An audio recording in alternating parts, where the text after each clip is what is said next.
Hi guys, I hope you are doing well. I've just graded your picture book essays and your presentations, and honestly, you did a wonderful job. I am so excited by the thoughtfulness and care that you put into them, and this will just translate into your classroom. So I'm really excited about what wonderful teaching you will be doing in your classrooms.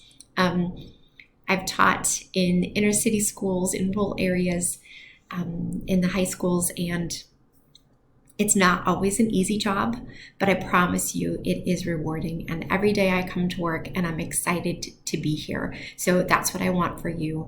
Thank you so much for your hard work this semester.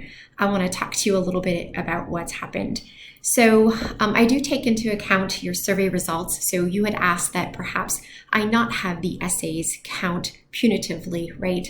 And so what I've done is that you've gotten an essay grade for your rough draft, but it wasn't figured into the grade. I actually gave completion points for that part, but hopefully you saw where you were and how you needed to improve for the final draft. If you would like to redo your final draft of your essay or your presentation, there are spots this week.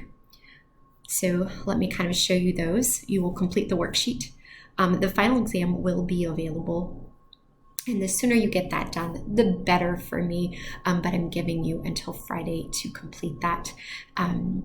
And I think that is it. I will also have a short review session for the final exam tomorrow at 9 a.m. if you are interested.